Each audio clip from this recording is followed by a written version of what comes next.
right? But not everyone got tickets. So if you did not get a raffle ticket, Shelley's going to be really making sure everyone has one. If you already have a ticket, please don't take a second, or we'll just be here all day trying to find the winners of this. We're going to give away a little bit of free glass there at the end.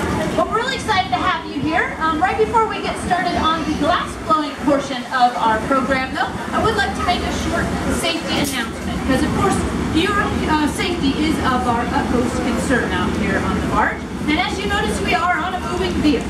So you want to be careful as you're walking around to leave one hand free for the ship, as we say. So if you have a cell phone and a kid and a bag and everything else, that means there's no way to grab hold of something if we go moving. So as you're working your way around, of course we'll hold on to your child, but try to keep one hand for the boat just in case it's a little bit of movement as we're walking around the ship.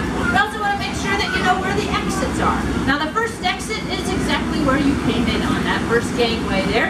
In the unlikely event of an emergency, we may need to guide you to the second exit, and that is going to be at the back of the barge here. Of course, that's on the land side, not on the water side. So just follow us, your highly trained crew, and we'll get you off safely. And when we do leave, we'll also exit most likely out of that main gangway, all right? So now that we've got your safety concerns all covered, we're going to go ahead and start blowing some glass. So we've got Michael Beam as your master glass worker, so let's give him a thunderous round of applause. There we go. I know he's excited to make this piece for you. And G. Brian Joke's going to be assisting here. He's opening the door already. Yeah, you can keep it going. My name is Helen. I'm going to be narrating. I'm really here for you. I'll jump in and help them if necessary, but most likely they've got it covered. So I'm really here to answer questions as we go along. And my first question was going to be, who has never seen hot glass before? Ooh, quite a few of you. Well, that's fantastic. This is really why we're here. Get you excited about this material, show you a side of it you've probably never seen, and definitely a side you've never seen out on the open water, right? You might be wondering, why did we start blowing glass on a barge this summer? Our company used to be here in Brooklyn. We started out at the Brooklyn Flint Glass Works, just about a block and a half from here, right at the end of Atlantic Avenue. There's a nice little park. That used to be our blowing floor. But 150 years ago, we decided to pull up our stakes, put everything onto a barge, and move to Corning. And so we're really celebrating that transition, or that movement of our company from Brooklyn to Corning by putting glass on the barge here this summer. We're going to actually be retracing our steps on this barge, going all the way up, kind of past where we went, and then back again, starting up all in Buffalo, ending down in Watkins Glen. That's about as close as we can get to Corning these days, because we've closed some of those smaller feeder canals. But we've got this wonderful celebration to celebrate our history with glass here in Brooklyn, starting 150 years ago. But Michael's already gotten started with a beautiful amount of glass on the end of a hollow stainless steel pipe. If you've never seen glass blowing, here's your chance. Watch carefully. He added a little bit of air pressure into that pipe. Whoop, there it goes, growing on the end of the pipe. That's glass blowing. You've seen it. What do you think? Oh, it's a beautiful thing. It's a beautiful thing. Well, this is really just the beginning, though. This is a great foundation for his future piece, but it's not enough glass. All he's done so far is having a little bit of glass, an air bubble, and some color. He melted little chips of broken colored glass into the surface to create an all-pink vessel. It's going to look a little brownish while he's making it, just because it's really hot and it's reflecting the heat. But this will return to this beautiful pale pink color once it goes down to room temperature, which won't be till tomorrow. It takes a while for these items to cool. So now that he's got his base layer of pink glass, he needs to go back to our furnace to gather more glass. Because you want to see something big here today, right? Yeah, maybe not this big. It'll probably be but it's going to be a nice big piece, so he's got to go back. Oh, G's like, no, we need to go this way. Yeah, I don't know if we've got enough space to make something that big on this small ship. But we're going to go back to that furnace. Inside that furnace is about 120 pounds of clear molten glass. It's running at a temperature of around 2,100 degrees Fahrenheit, about 1150 Celsius. It's pretty hot stuff. Has anyone been watching the news lately and seeing all the volcanoes erupt in Hawaii? And you get that beautiful orange glow? get ready to see something similar. Because he's going to go into that furnace winding that second layer of glass. We call this the act of gathering. And the amount that he pulls out, we call it a gather of glass. And you can see that beautiful orange glow, just like the lava. So he's got the two layers of glass. The inside's a little cooler, the outside's really hot. So he wants to balance those two out. So he nestles it into a wooden block to help shape center and cool. Now wood might seem like a strange material to use. I see a few confused folks. How do you make wood not catch on fire when you're dealing with 2,000 degrees? Well, the key is the local water. You just put that block down into some water. When you introduce it to the glass, it creates a little bed of steam inside of that. And so by having that little layer of steam, it keeps that glass riding over the surface instead of sticking to that wood or catching the wood on fire. So he's got a nice little round shape from the block, but we want to make that a little bit more flexible. So he goes now to another type of wooden product, and that's the local newspaper. The Brooklyn, what is it? The Brooklyn Eagle? Brooklyn Eagle, yeah. Anybody read the Brooklyn Eagle? Well, maybe not. That's why we'll fold it up and burn it. Nobody reading it. Well, we've got that Brooklyn Eagle all folded up, and it's got a little water on it as well, and that creates, again, that layer of steam. But the beauty of that particular one versus the block is that it's flexible. So whatever shape his hand forms, then you can shape that into the glass. Because when you're doing creative things, you really want to get your hands in there. But we've learned not to touch the glass with our hands. It's a really bad idea.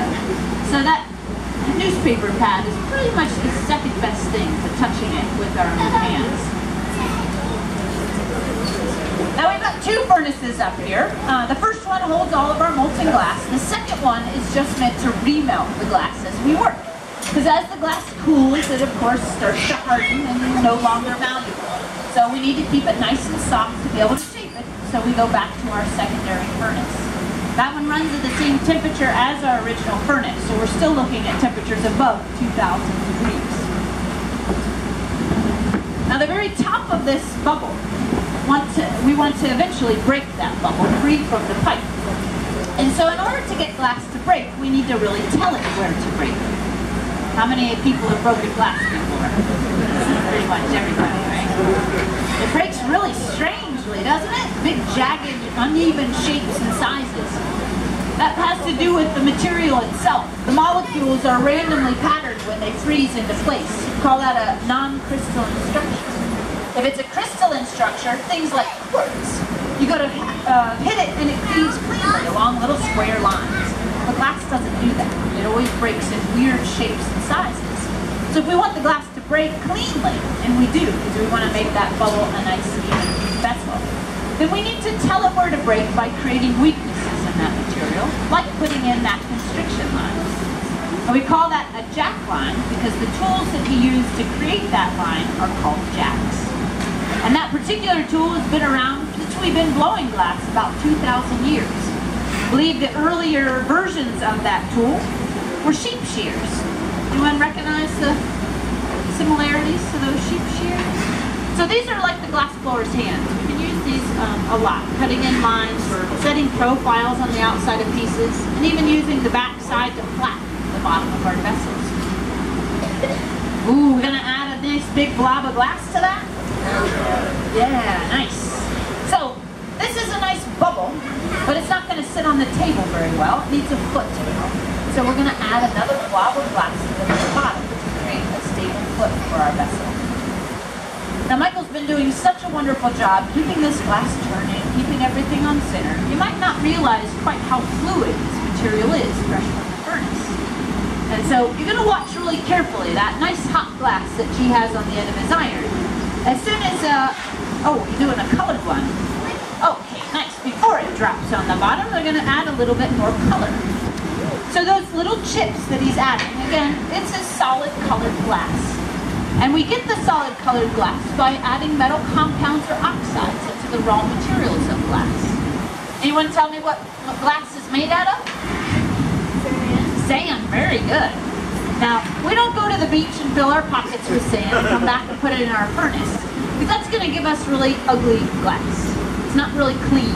It has a lot of shells and other things in it. So to make nice clean glass, you actually want to find the purest form of silica that you can.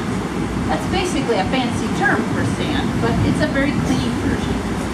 And depending on what you make or mix with that sand, it will give you different kinds of glasses. And so our glass is what's called soda lime glass. So it's got soda ash and limestone in it. The soda ash helps it melt from about 4,000 degrees to about 2,000 degrees. Silica by itself takes very high temperatures to get it to melt. And then the limestone is actually a stabilizer, keeping the glass from melting in water. Which is a good name for today. Might get a little bit more water on our pieces. So to get the colors, then they just add the metal compounds into that raw material. So for the blue that we're adding to this foot, it looks like they either cobalt or copper. Those are the two common metals used for blue. So watch this, it's going to flow really quickly right off the end of that iron. They also did a great job putting that right on center, which is not as easy to do on a moving vessel. Sometimes down isn't down when you're looking on a moving vessel, but he's done a beautiful job getting that nice and centered. So he's going to squish it into place, making sure that it is the shape that he wants. You need some assistance of any kind? All right? And they're going to squish it between the metal jacks and the paddle to create a nice flare to this foot. Now G's still got the other pipe in his hand. This is going to be turned into what we call a punty. Once we finish the bottom half of this vessel, we need to flip it around the other direction to be able to open up the top half. This is a very common way of making handmade glass, is to finish the bottom half with its own flow pipe, then trade it over the other direction onto a punty to create the top half. Basically, whatever's furthest away from you, it's the easiest to get the hottest and the most malleable. So G's got that nice little Q-tip shaped blob of glass on the end. We're going to stick it to the bottom of this one and break it free. And this is our chance to see whether he did a good job on that jack line, and he did a good job on the temperature of this glass to get it to break cleanly. This does require a lot of coordination, not only between the gaffer, but his assistant, to make sure they've got the right temperatures and the right shapes.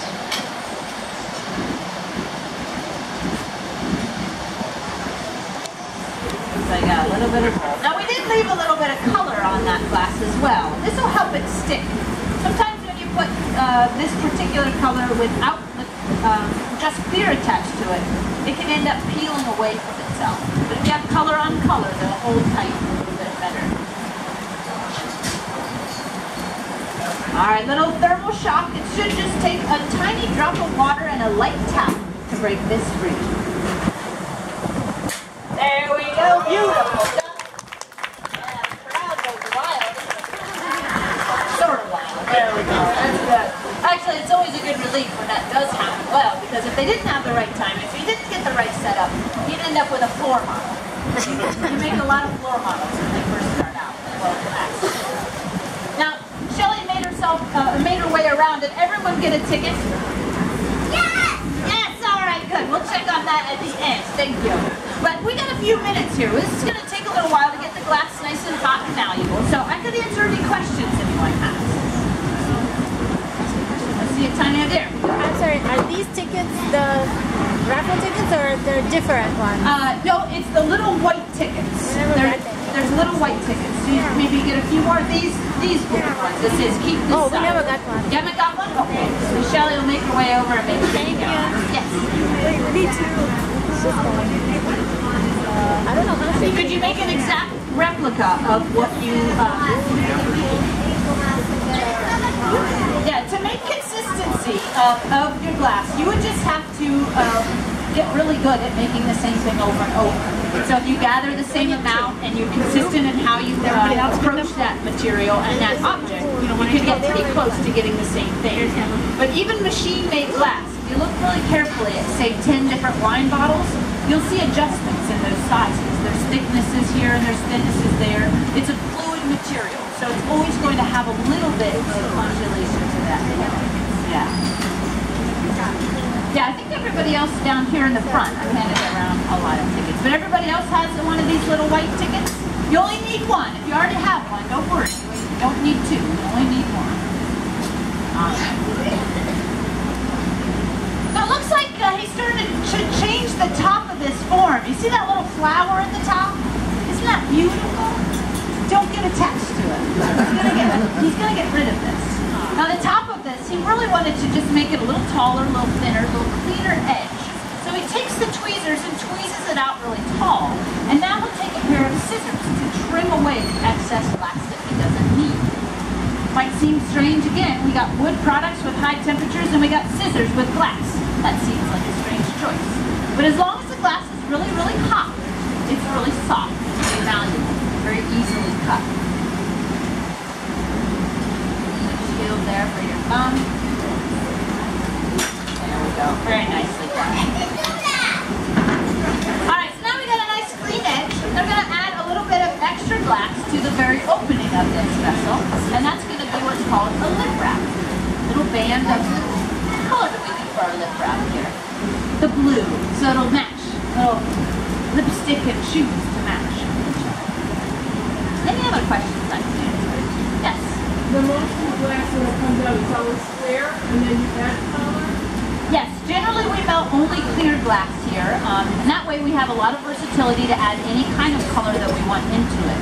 These colors are not going to dye all of that glass, it just remains as a layer on the surface. Yeah. Another hand that was up over here somewhere? Question? What is tempered glass? Very good. So you've probably heard tempered glass or safety glass. Tempering is a way of cooling the glass very rapidly from the outside so that it squeezes in on itself and becomes very strong. And so if you have tempered glass, it is very strong unless you scratch it and break that tension that's built up in it, and then it releases it with such great force that they break into little teeny pieces. So it's just a way of using the thermal shock that can happen with glass and the tension that can be built in it to make it very, very strong. It's a lot safer than big jagged pieces like normal glass. Yes?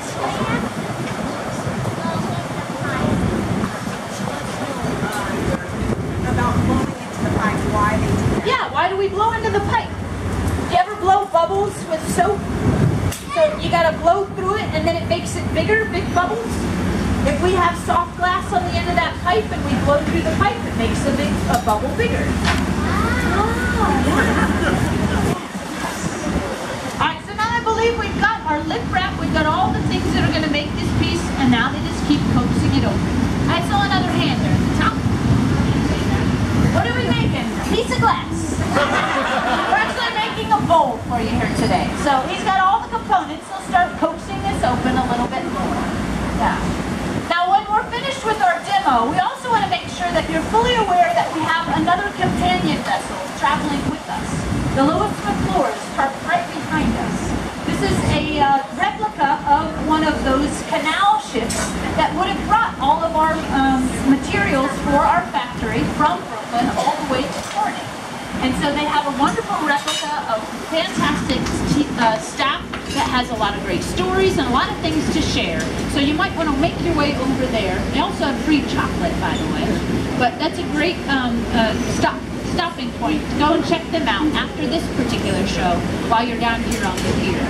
They'll also be traveling with us the entire summer. So if you don't want to visit today, you can always come back and follow us along our entire route throughout the canal system of New York. We'll be out and about until September. You can check out our website, cmog.org, to be able to find out that schedule. And we also would love to invite you to our museum, the Corning Museum of Glass. It's also the best glass museum in the world, and there's lots of things to see and do there at the museum. So take advantage of those discount tickets you have there in your hands and come and visit our museum. Now you asked what we're making. This is the final stages of this exciting piece, so watch carefully. He's going to get this really hot and start spinning faster and faster. As he spins, the centrifugal force will open this piece up into a beautiful fluted bowl. There we go. Wider and wider. Usually the exciting bigger. Nice big vessel. And holding it down while it's still hot. Beautiful flute. Very nicely done.